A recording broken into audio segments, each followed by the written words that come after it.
We're here with David Koehn from Batchery Accelerator, a new incubator slash accelerator in Berkeley. David, how is Batchery different than all the other accelerators that are out there in Silicon Valley? It's different in three specific ways. The Batchery sort of turns the traditional incubator model on its head in the sense that most incubators have lots and lots of startups paying to use the space with access to very few investors or very little capital. The Batchery is actually founded by 50 investor advisors who are screening the applicants to join the incubator. So there's actually more investor advisors than there are companies being incubated. The second way it's different than most incubators in the world is that in addition to having lots of space, free conferencing, free lunch, massage on Mondays, keggers on Fridays, there is the opportunity to engage with the investor advisors and be asked to join the accelerator, where you are then funded by the Batchery, and we accelerate the outcome of your startup. About 5 out of every 30 companies we incubate will be asked to accelerate every 6 months.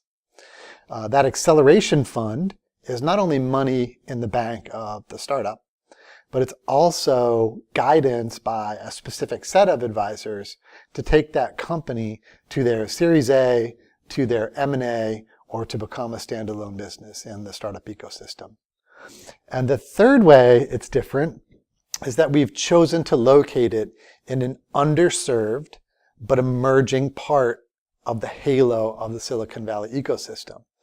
If you do a heat map of incubators in the Bay Area, you'll find a high concentration in and around Palo Alto, a high concentration that has drifted up towards San Mateo, and a very high concentration in some very specific parts of San Francisco. But just a few short miles away across the bridge, within a few miles of Berkeley, one of the most prestigious research institutions in the world, you find only one. So we thought, same amount of startups come out of Berkeley as come out of Stanford. It makes sense to serve a community where prices are lower, where there's just as much brain power, but also we're in proximity to the power corridor of Silicon Valley in San Francisco.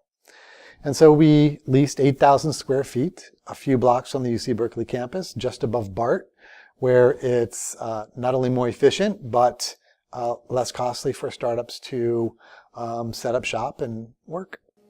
That sounds like a perfect 3 reasons to start a great accelerator program for sure.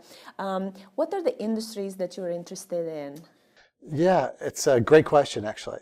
So when you think about a traditional fund, they all come with their portfolio theory or their investment theory. We're going to focus on IoT, or we're going to focus on companies in healthcare at this stage. And we really come to the table with a set of 50 investor advisors that have a particular set of skills, capabilities, and interests and networks. And we're going to try and fit the companies that apply to us to the skills, capabilities, networks, and interests of those investor advisors. So you will never see us admit a company to the incubator that we don't think we can help move on.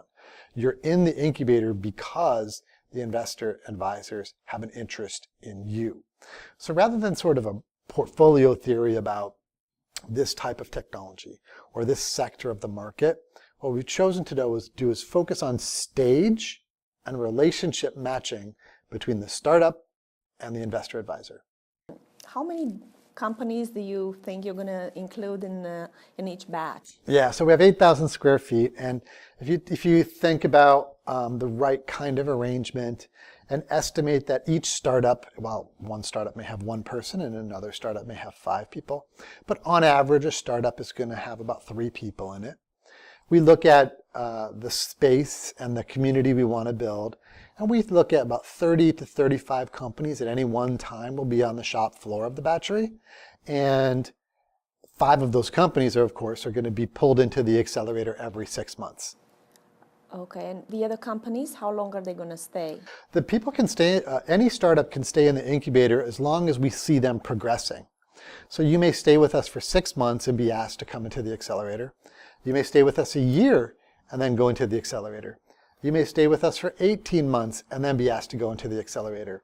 Or 2 years and then go into the accelerator. There's no fixed amount of time that we'll incubate you. We will ask companies to leave that we don't feel are performing or advancing or moving forward or have pivoted so that they're no longer a match for the investor advisors.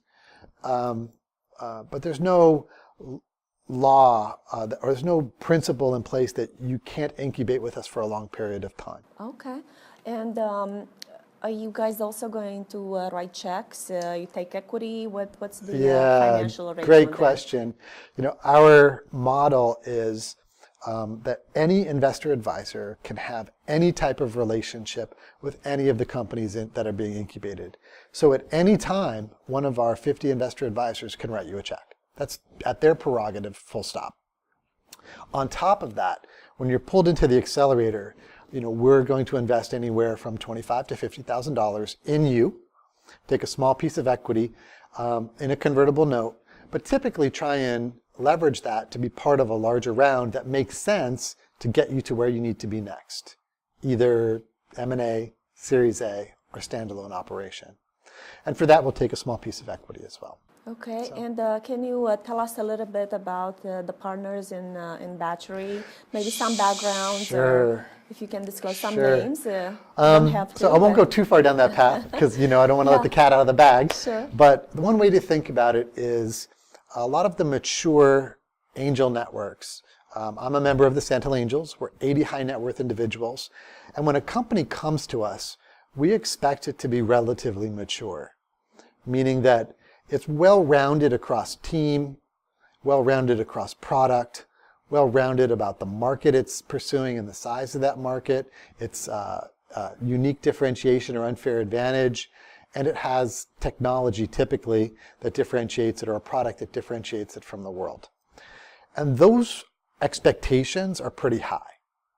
So for companies that aren't quite ready for a professional angel group, like the Sand Hill Angels, and there's many of them here in the Valley and spread across the Bay Area, we're attracting those angels and some of the micro funds, as well as operators in some of the largest corporations here in the Bay Area, from Oracle to Google to others, who want to work with companies that are not quite ready for the professional investor.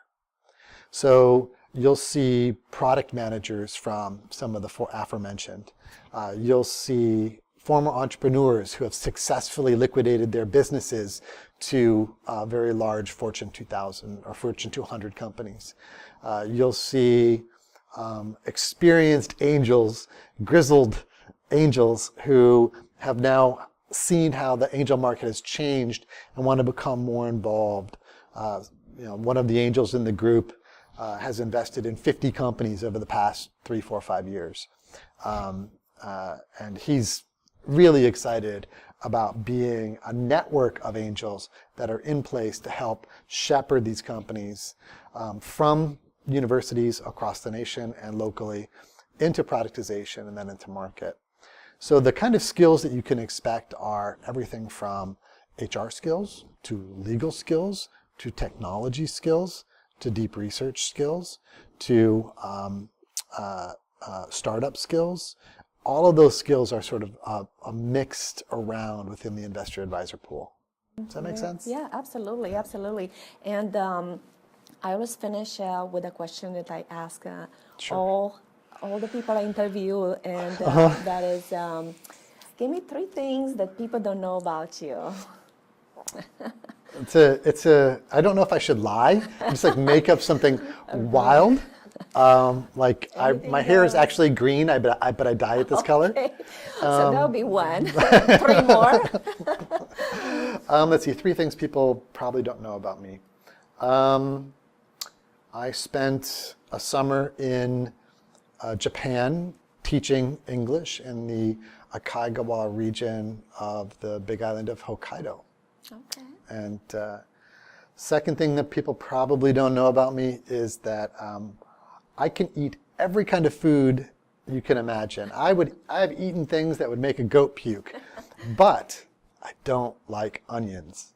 Really? Okay. So no onions for David. No onions. Okay. It's the one thing that I Couldn't can't stomach. stand. All right. Yep. And the third is probably that people don't know that I started out as a university professor, publishing in the world of academia before I ever got my start here in Silicon Valley as a technologist. Now that's something fascinating. Yeah, well, thank you so much, David. My pleasure. And good luck with Batchery and everything you do. And I'm excited to see how Lifograph progresses, and I'm excited to be part of the event tonight. Thank you. Thank you so much. Sure.